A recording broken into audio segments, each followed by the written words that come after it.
The first few weeks in the new house felt like a dream come true. The air was warm, the streets were quiet, and the sound of kids playing in the distance made everything feel alive. After years of saving and planning, he had finally bought a home with enough space to build something he always wanted: a backyard pool. It wasn't anything too fancy or huge, just a small, peaceful place where he could sit with a cup of coffee in the morning or cool off after work. The backyard was his favorite spot. It faced west, catching the sunset just right. The sky often turned shades of orange and pink that looked almost unreal. He had planted a few small trees along the fence, added a couple of chairs, and set up soft lights that made the whole place glow at night. Life was simple, peaceful, and exactly what he'd worked for. Most of the neighbors were friendly. They waved when he passed by, sometimes stopped for a chat about the weather or the latest sports game. It was that kind of community, quiet, organized, and run by something called the Homeowners Association, or HOA. When he first moved in, he didn't think much about it. The HOA was supposed to keep the neighborhood clean and safe, making sure everyone followed basic rules about landscaping, parking, and property upkeep. It all sounded fine, but it didn't take long for him to realize that one person took those rules more seriously than anyone else: the HOA president. Everyone knew her. She was the type who walked around with a clipboard, checking lawns and measuring fences.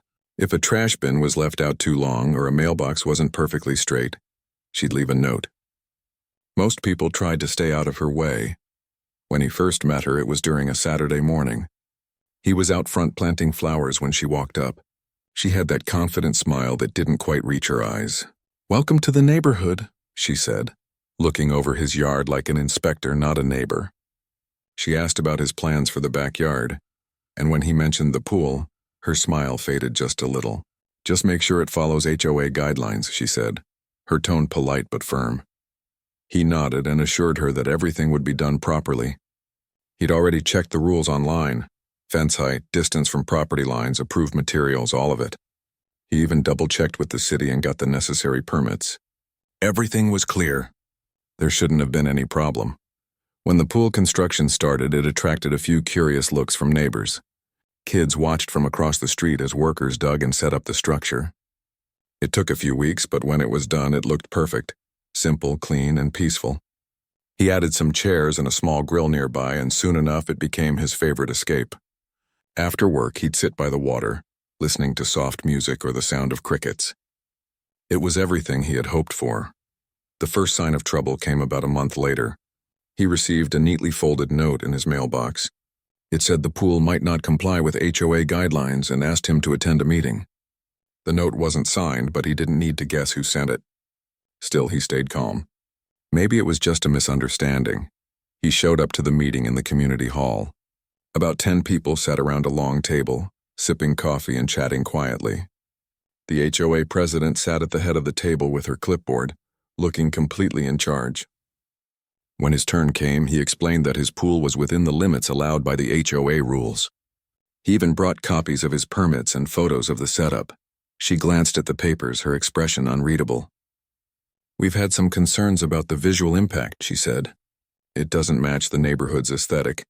He almost laughed but kept his composure. "It's a standard backyard pool," he replied. "Several other houses on the next street have the same style." She smiled again, that same polite but firm expression. "We'll review it and let you know," she said, moving on to the next topic. Weeks passed and nothing happened. He assumed everything was fine, until one Saturday afternoon, while he was floating in the pool, she appeared at his gate. She didn't knock or call out, just stood there with her clipboard. "Good afternoon," she said. "We've had some complaints about your pool." He sat up, surprised. "Complaints? About what?" "Water chemicals," she said flatly. "The color seems unnatural." "It might not be the type approved by the HOA." He blinked in disbelief. "It's just chlorine," he said, holding up the container. "It's the same brand everyone uses." She frowned. "Until we verify that, you need to stop using it. It's a safety issue." That was the first time he felt real frustration. He tried to stay polite. "With respect, I've done everything by the book," he said. "If you have specific concerns, I'll be happy to address them." "But there's nothing unsafe here," she didn't reply. Just scribbled something on her clipboard and walked away. Later that evening, He laughed about it with a friend over the phone, but deep down he was uneasy. It wasn't about the pool anymore, it was about control. He could tell she didn't like being questioned. A few days later, another letter arrived. It said his pool violated the visual harmony of the neighborhood and required an adjustment or removal. That was when he realized it wasn't a misunderstanding anymore. He spent the next few days researching every rule in the HOA handbook. He even highlighted the exact sections that proved his pool was allowed. Then he emailed her copies of his documents and politely requested written clarification. Her reply was short: "We'll review it. Please refrain from using the pool in the meantime." That evening, he sat in his backyard looking at the calm water reflecting the sky. He couldn't understand why she was targeting him. The pool wasn't loud, didn't bother anyone, and was completely safe. It felt unfair that one person could cause so much stress over something so harmless. The next morning, he noticed her walking down the street again, clipboard in hand, stopping in front of houses and taking notes. Some neighbors waved, but their smiles seemed forced. It was clear that nobody wanted to be on her bad side. One of the older neighbors, a man named Tom, stopped by later that day. "Don't take it personally," he said quietly. "She's been like that for years. Always finds something to complain about. You're just the newest target. Has anyone ever stood up to her?" he asked.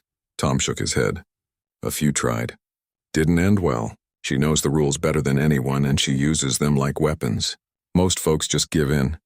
He thanked Tom for the warning, but made up his mind he wouldn't let this go. He had worked too hard for his home to let someone bully him out of enjoying it. Over the next few weeks, he kept everything spotless. He made sure the grass was trimmed, the trash bins were perfectly aligned, and even painted the fence to avoid giving her any excuse. Yet the letters kept coming, each one more ridiculous than the last.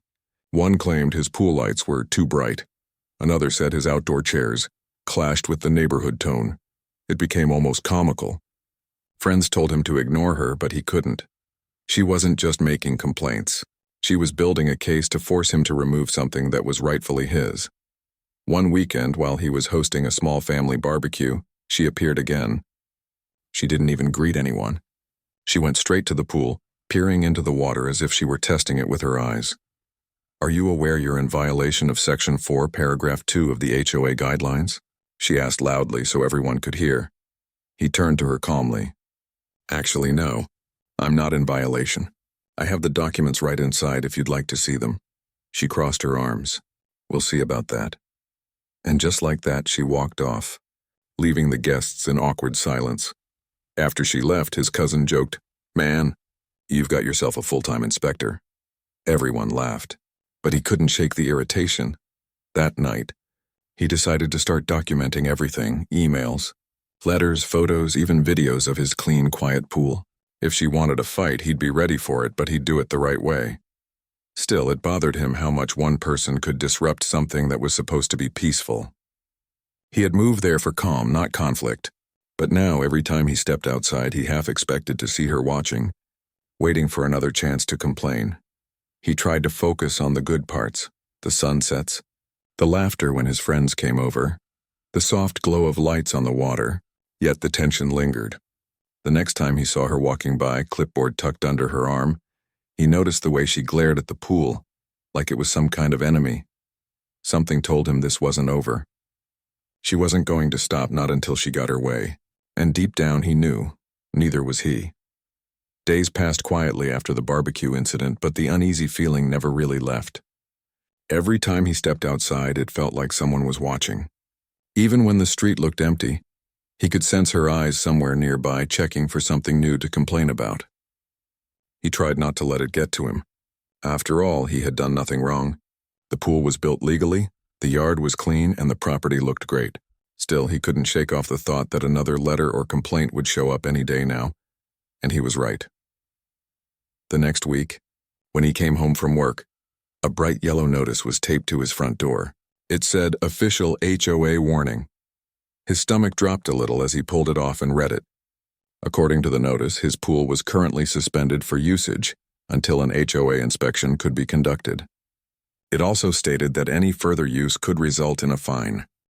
He stood there in disbelief. He hadn't received any visit or inspection notice before this.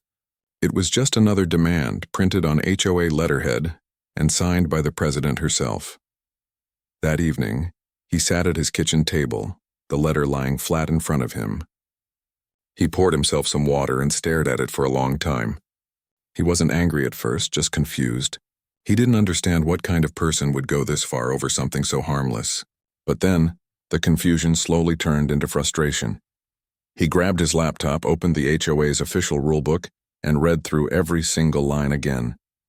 The more he read, the more confident he became that he hadn't broken a single rule.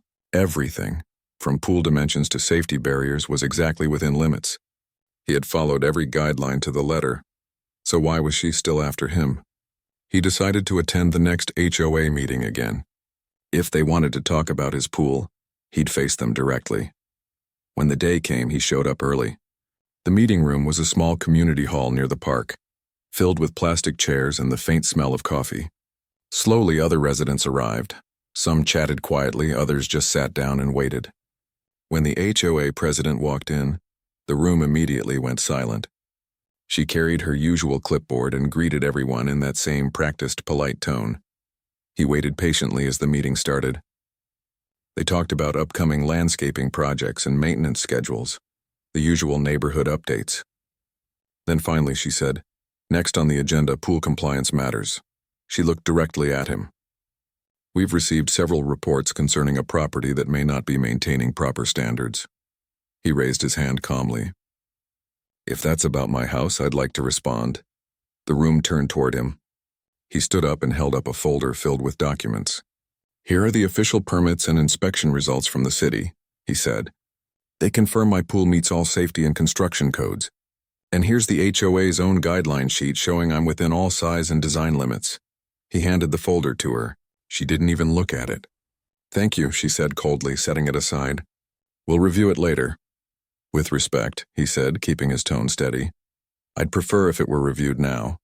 This issue has been ongoing for weeks, and I'd like to clear it up." Her smile tightened. "This meeting has a full agenda. We'll discuss it in private after reviewing the documents." He glanced around the room. A few neighbors looked uncomfortable, some avoiding eye contact.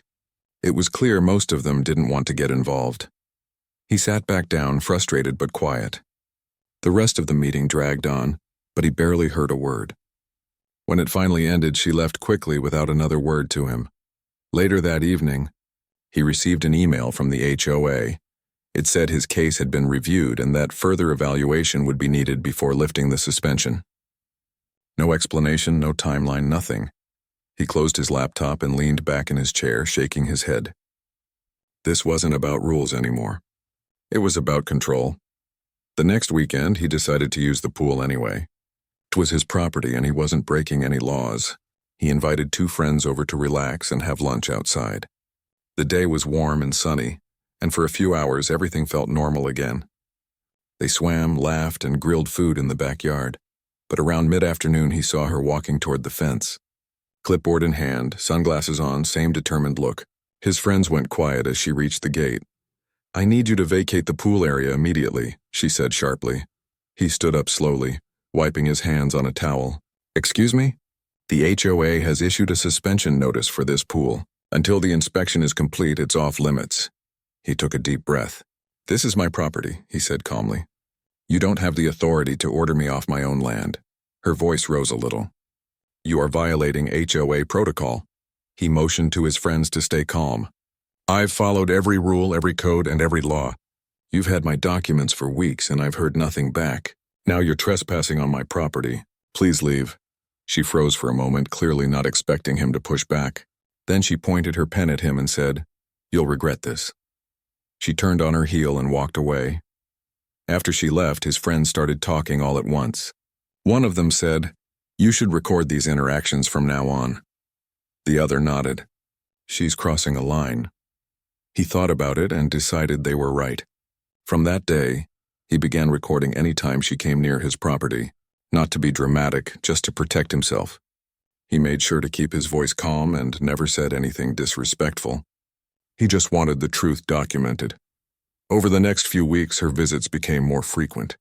Sometimes she'd show up early in the morning, pretending to take photos of nearby gardens but clearly focusing on his yard. Other times she'd drive by slowly, stopping in front of his house for a minute before moving on. Then came the noise complaints. He received a warning saying that multiple neighbors had reported loud gatherings, but he knew it wasn't true. He barely had anyone over, and the few times he did, they never stayed late or made noise. He suspected she was filing the complaints herself. He started keeping a journal of every event, dates, times, and what happened. The pattern became clear.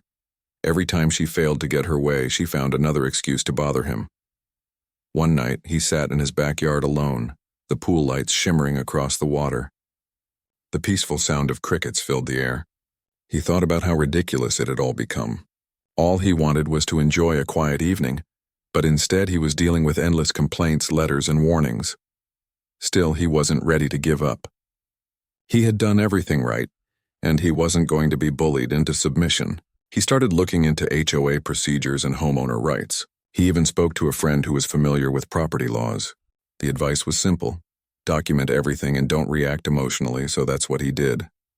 He became calm, methodical, and unbothered on the surface even when she tried to provoke him. Every time she showed up, he greeted her politely, asked her to leave, and recorded the encounter. Eventually, she realized he wasn't intimidated. That's when things escalated even more. One afternoon, he came home to find another official letter taped to his door. This one was more serious. It said he would be fined a daily amount until the pool was removed or altered to meet HOA standards. He laughed out loud when he read it. Removed? She wanted him to tear down something perfectly legal because she didn't like how it looked? It was absurd. He called the HOA office and asked to speak to another board member. The person on the other end hesitated, then quietly said, "I'm sorry, but all communication has to go through the president." Of course. That night, he sat by the pool again, staring at the reflection of the sky on the still water. He thought about all the hours he'd spent building this dream, all the rules he'd followed to make sure everything was done right. And now, someone who barely knew him was trying to take it away. He realized that this wasn't just about the pool anymore. It was about standing up for himself. If he gave in now, she'd keep doing the same thing to others. Someone had to stop her, and maybe that someone was him. The next morning, he drafted a formal letter to the HOA. It was calm, professional, and backed with evidence. He listed every complaint she had made, attached proof that none of them were valid, and copied several other members on the email so it couldn't be ignored. By evening, his phone buzzed with replies. A few neighbors reached out privately, thanking him for speaking up. Apparently, they'd all been dealing with similar issues for years, but were too afraid to confront her. For the first time, he didn't feel alone. He realized he wasn't just fighting for his pool. He was fighting for fairness. The next confrontation would come soon, he knew that much. But this time he was ready. He went to bed that night feeling strangely calm. The battle wasn't over, but he had a plan forming in his mind. One that would turn the situation completely around. One she would never see coming. The days after sending that letter felt different. For the first time in months, he felt like he wasn't just reacting anymore. He was standing his ground. The quiet support from a few neighbors made him realize he wasn't alone in this.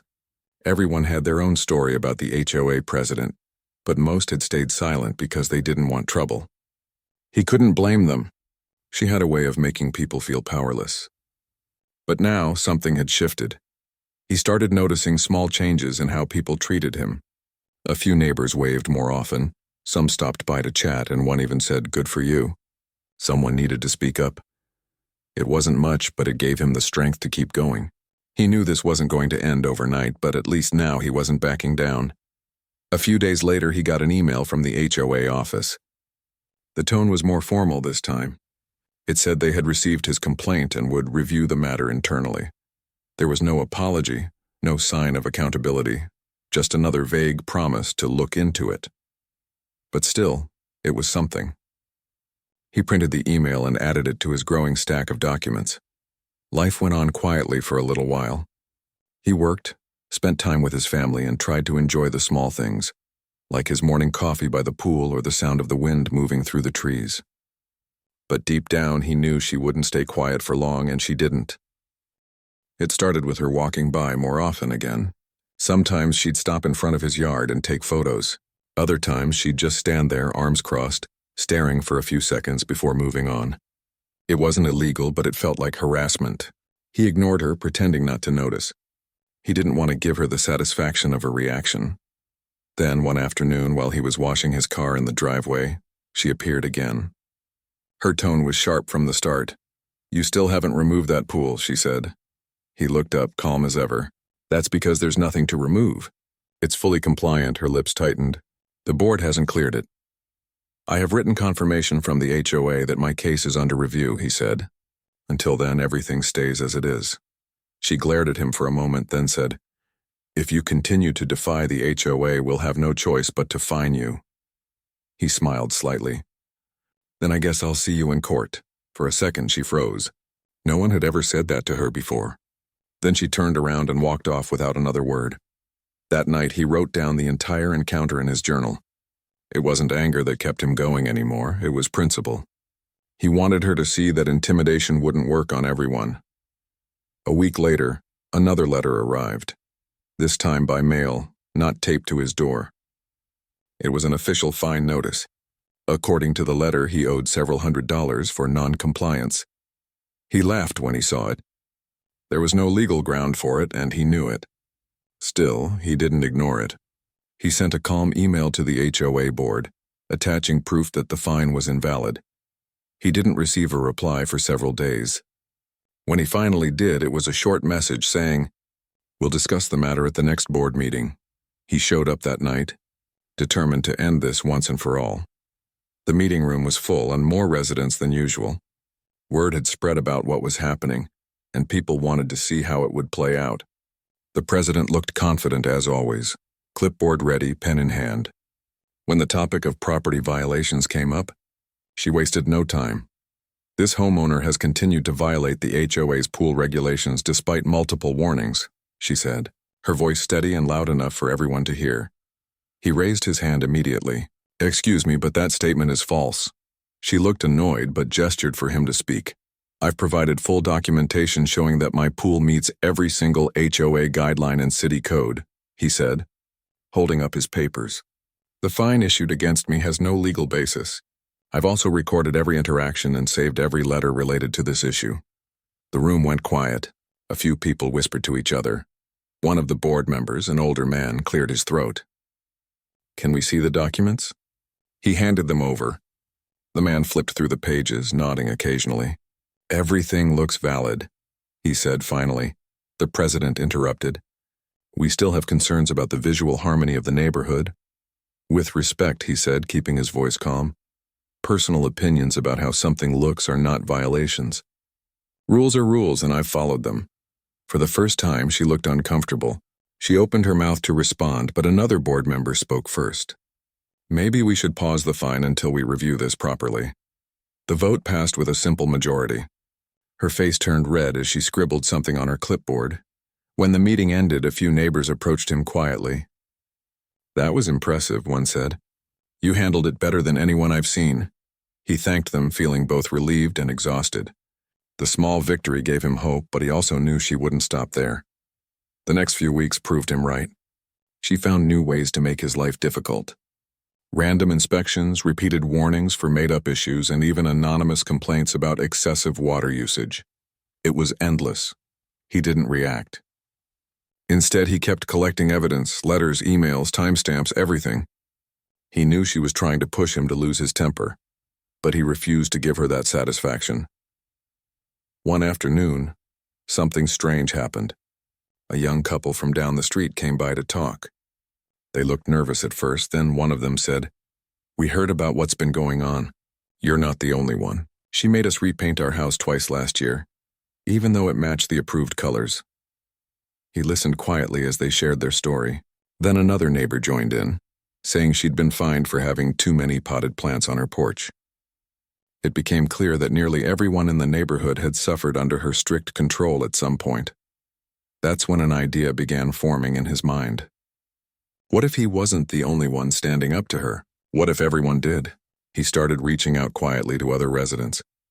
Not in a confrontational way, just conversations. Over coffee, during walks, while watering the lawn. The more people he talked to, the more stories came out. People were tired of her rules, her attitude, and the way she treated them like children instead of homeowners. Eventually, a small group began meeting informally to discuss what could be done.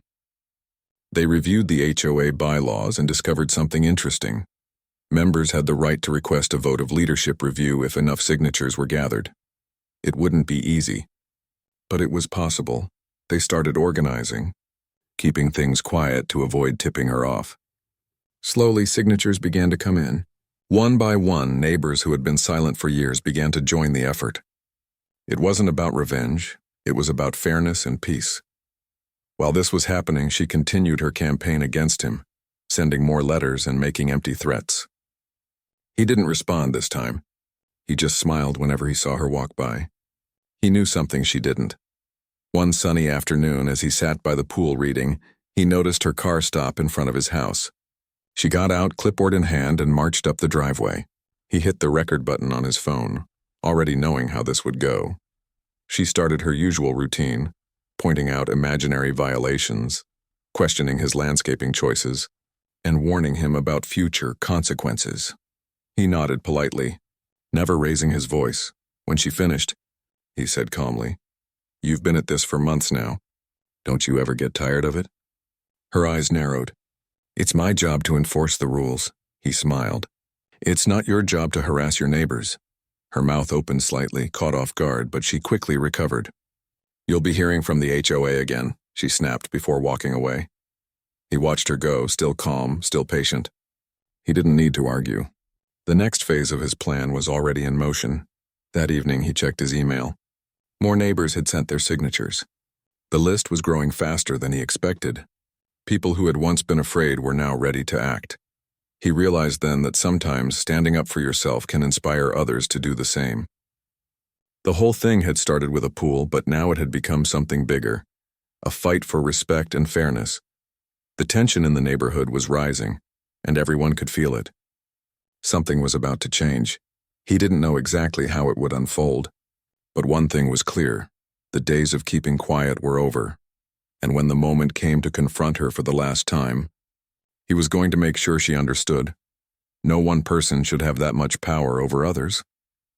What he didn't know yet was that the opportunity for that final confrontation was just around the corner, and it would happen in a way neither of them could have predicted. The summer party that year was supposed to be a happy day for everyone in the neighborhood. The HOA had planned a big event, and the president had taken charge as usual. She sent out flyers, arranged the catering, and decorated her backyard like she was hosting a celebrity show. Every year she liked to be the center of attention, and people attended mostly to stay out of her bad side. For weeks, the main character, let's call him Jake, had stayed quiet. He didn't argue or send any more messages to the HOA.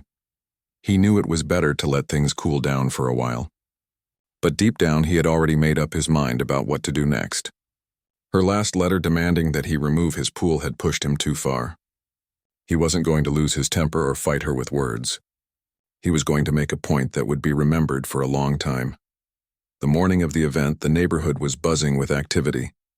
Cars lined up on the street. Kids ran around with balloons, and the smell of grilled food drifted through the air.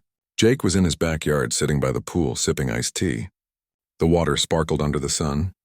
It was peaceful. For a moment, he almost forgot the weeks of stress. Then he heard that familiar voice again. The HOA president stood near his fence wearing her wide hat and her usual annoyed look. "Jake!" she called out in a tone that was sharp enough to cut through the music playing in the background. "You still haven't complied with the order. The pool should have been gone by now." Jake looked up, calm as ever. "Good afternoon," he said politely. "Beautiful day for a party," she frowned. "Don't change the subject. You're violating HOA rules. I'll be forced to escalate this." Jake smiled faintly. "Oh, I wouldn't worry about that," he said. "In fact, I've already made arrangements." She blinked. "Arrangements?" "You'll see," Jake said, standing up and walking toward the gate. "Don't worry, I'll take care of it. Just enjoy your event." She watched him with suspicion as he disappeared inside his house. A few minutes later, a low rumbling sound echoed down the street. A small truck pulled up, followed by another one carrying some heavy equipment. The guests at the party turned their heads. The HOA president's smile froze. Jake walked out again wearing work boots and holding a clipboard. He waved at the men getting out of the trucks. "Right on time, guys. Let's get started. The HOA president hurried toward him, confusion on her face. What is this? What are they doing? Jake spoke loudly enough for everyone nearby to hear. You wanted me to remove my pool, right? I'm just following HOA orders. The workers nodded and began setting up pumps and tools. Within minutes, the soft sound of rushing water filled the air as they started draining the pool. The blue water, which had been shimmering under the sun, slowly disappeared down the hose. The guests from the HOA party came closer, whispering to one another. Some of them laughed quietly. Others looked shocked. No one had expected something like this to happen, especially not in the middle of her event. The HOA president's face turned red. You can't do this during the HOA gathering. This is completely inappropriate. Jake shrugged. I figured this was the best time since you and all your guests could witness it. That way there's no confusion later about compliance. Her jaw dropped. This is ridiculous. You're making a scene. Not at all, Jake replied calmly. Just following the rules. You told me to remove the pool. So here we are. The sound of machinery grew louder as the men began dismantling the edge tiles and lifting sections of the lining.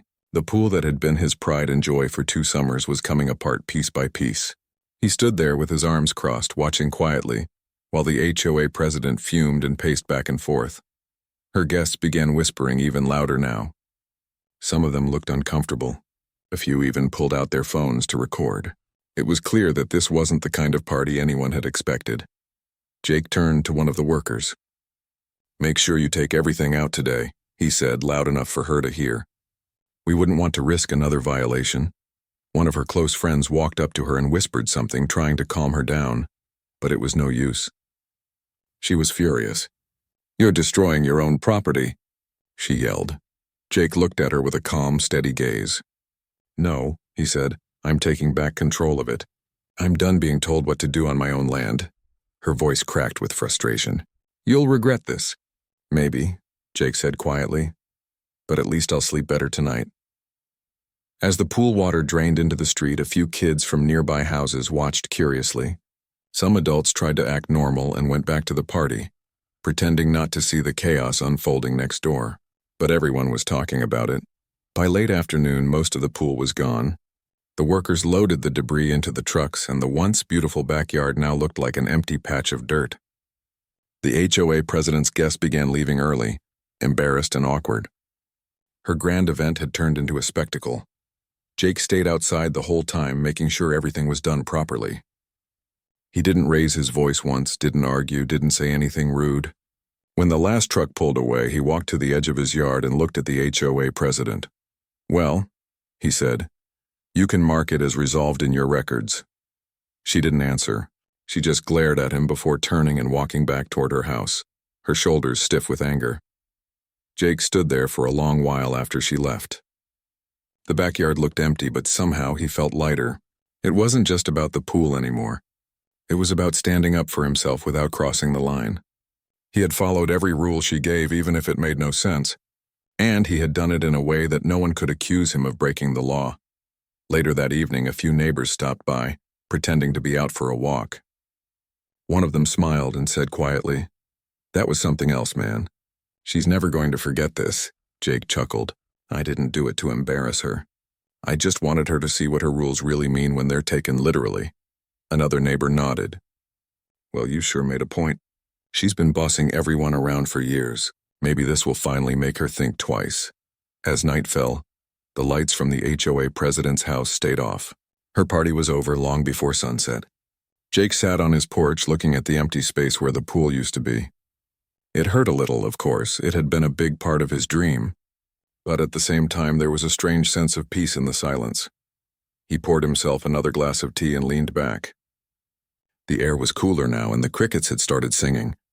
The neighborhood was quiet again, just the way he liked it. In the distance, he could hear faint laughter from another house, maybe one of the families that had supported him silently. For the first time in weeks, he smiled without feeling tense. He knew something had shifted. The HOA president had been humiliated in front of her own guests, not because he shouted or fought her, but because he stayed calm and logical. He had played her own game and she had lost. The next morning, a few people passing by stopped to ask him if he really planned to rebuild the pool. He told them maybe later after the dust settled. For now, he just wanted some quiet. When the HOA president drove by later that day, she didn't stop or look at him. She just sped up and kept going. Her pride was bruised and everyone knew it. Jake didn't feel bad. He hadn't broken any rules, hadn't insulted anyone, and hadn't done anything illegal. He had simply taken the instructions she forced on him and followed them to the letter. Sometimes, he thought, that's the only way to deal with unreasonable people. You show them what their own words really mean. By evening, a few more neighbors came to talk. Some brought food, pretending it was just a friendly visit, but he could tell they were there to show quiet support.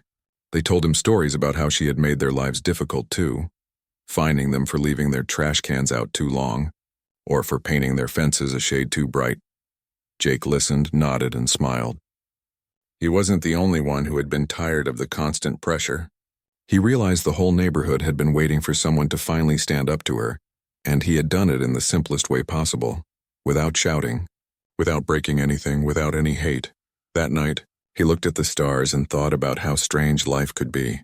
Sometimes people try to control everything, thinking they're protecting order, but they forget that respect isn't built by fear. It's earned through fairness.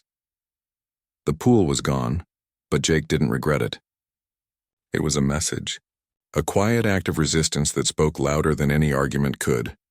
He knew there would still be meetings and letters and rules in the future, but things would never be the same again. Not after what everyone had seen. The HOA president had tried to make an example out of him. Instead, he had become the example of how to stand up for yourself with calm patience and a little creativity. And deep down, Jake knew this wasn't the end. It was just the beginning of a change that was long overdue. A few days after the pool was gone, the neighborhood felt strangely quiet. The usual gossip and complaints had slowed down, and people started acting differently. Some neighbors who used to avoid eye contact now smiled and waved at Jake when he walked by.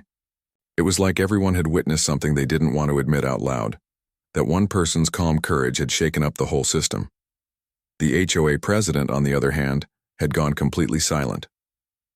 Her car was parked outside, but she barely came out. The decorations from her party were still hanging, faded by the sun as if she couldn't face taking them down. It was clear that the embarrassment had hit her harder than anyone expected. Jake didn't talk about it with anyone. He didn't brag or tell the story. He just went back to his normal routine, mowing the lawn, fixing small things around the house, and sitting outside in the evenings. The empty patch where the pool used to be looked sad at first, but he decided to make something positive out of it. He planted a small garden there with flowers and herbs. It gave the space new life, and soon butterflies and birds started visiting. It felt peaceful again. One afternoon, he got an envelope from the HOA. His stomach tightened as he picked it up, half expecting another complaint or fine. But this one was different. It wasn't a warning, it was an invitation. The HOA was holding a special meeting, and homeowners were encouraged to attend. There was no reason mentioned, but everyone knew what it was about. That evening, the community hall was more crowded than ever. People who never bothered to attend before had shown up. There was quiet chatter everywhere, and when Jake walked in, several people gave him small nods of encouragement. He could feel the change in the air. The HOA president sat at the front table, trying to keep her usual serious look, but her confidence was gone. She shuffled papers nervously, avoiding Jake's eyes. The other board members whispered among themselves, clearly uncomfortable. When the meeting started, one of the older members cleared his throat and said, "Before we begin with regular updates, we need to address recent complaints regarding HOA leadership and the handling of homeowner disputes." The room went still. Everyone knew what he was referring to. Another member continued, "We've received multiple written statements from homeowners expressing concern about how certain rules have been enforced and how certain individuals have been treated unfairly." The HOA president shifted in her chair, her jaw tight. Jake sat quietly, his hands folded in his lap. He didn't need to say a word. A woman from the crowd stood up and said, "I've lived here for 10 years and I've never seen anything like what happened to Jake. It was unfair, plain and simple. The man followed every rule and he still got harassed for it." Several people murmured in agreement. Someone else spoke up next. "She fined me for leaving a garden gnome by my door," he said. "We've all been scared to speak up, but what he did gave us courage." The HOA president finally tried to defend herself. I was only following guidelines, but the crowd didn't let her finish. A few people started shaking their heads. No, someone said loudly. You were abusing authority. The tension in the room grew thicker by the minute. One board member leaned into his microphone and said, We've discussed this internally, and the board has voted on a leadership change. Effective immediately, a new HOA president will be appointed. Gasps rippled through the room. The woman's face went pale. She looked like she couldn't believe what she'd heard. You can't do this, she said, her voice trembling. It's already done, the board member replied calmly. We appreciate your service, but the community has spoken. Silence followed. Then slowly people began to clap, softly at first, then louder. It wasn't cheering or mocking. It was the sound of relief. Jake didn't clap. He just sat there quietly watching. He didn't feel proud or vengeful. He just felt at peace. When the meeting ended, several people came up to him. Some patted him on the shoulder. Others simply said, thank you. He realized that without meaning to, he'd done something bigger than himself. He hadn't just stood up to one person. He'd helped a whole neighborhood find its voice again.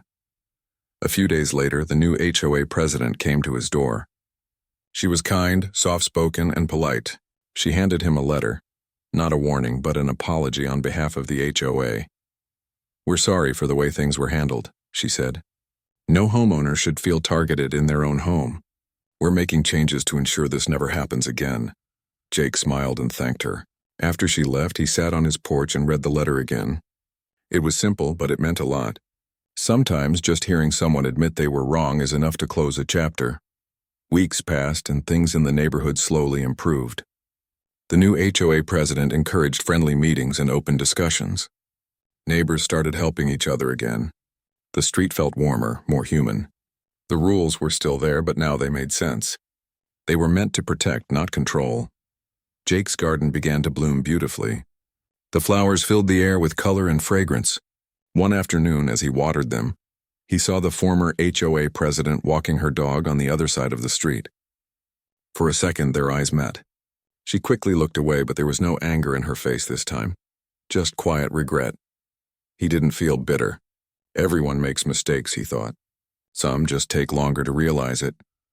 Later that summer, a few neighbors helped him rebuild the pool. This time, he made sure every paper, every permit, and every approval was perfectly in place. The new HOA president personally signed off on it. When the construction was done, the pool looked even better than before. Clean, simple, and peaceful.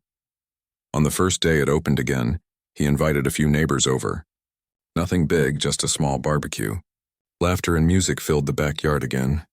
Kids played in the water, and the adults sat around chatting and smiling. It felt like the way the neighborhood was always supposed to be, friendly, relaxed, and kind. One neighbor raised a glass and said, "To standing up for what's right." Everyone nodded. Jake smiled quietly, feeling grateful. That evening, when the guests left, he sat by the pool as the sun set. The water shimmered in orange light, calm and beautiful. He thought about how far things had come since the day this all started, from frustration and conflict to peace and understanding. It wasn't just about winning against someone or proving a point. It was about staying true to himself and choosing to handle things the right way, even when it was hard. Sometimes doing the right thing isn't loud. It's patient. It's steady. It's quiet strength. He thought about all the times he could have lost his temper or said something harsh. But he didn't. He chose to stay calm, to follow through with logic, not anger. And in the end, that's what changed everything. The pool reflected the night sky now, still and perfect. Crickets sang softly in the distance. It was peaceful again, finally. The next day, as he walked to his mailbox, a few more neighbors waved at him. Someone even shouted, "Morning, Jake." "Pool looks great," he smiled. Life was back to normal, but better than before. The neighborhood felt alive again. There was laughter, kindness, and respect. People had learned something, that fairness matters more than control, and that community means looking out for each other, not looking over each other's shoulders. Jake went back to his porch and watched the sunrise. He felt proud, but not in a showy way, in a quiet, thankful way. The kind of pride that comes when you know you did the right thing and stayed true to who you are. For the first time in a long while, he felt like his home truly belonged to him. Not just the walls or the pool, but the peace inside it. And as the warm morning light spread across the yard, he realized something deeper. Sometimes the best revenge isn't about getting back at someone. It's about moving forward, building better, and living well. The HOA might still have rules, and the world might still have difficult people, but he'd learned that calmness and respect are stronger than anger. He had proven that one person's patience can make a difference, not just for themselves, but for everyone around them. The pool rippled gently as a breeze passed. Jake leaned back in his chair and smiled, feeling the weight of everything finally lift. He didn't need to say a word. The peace around him said it all,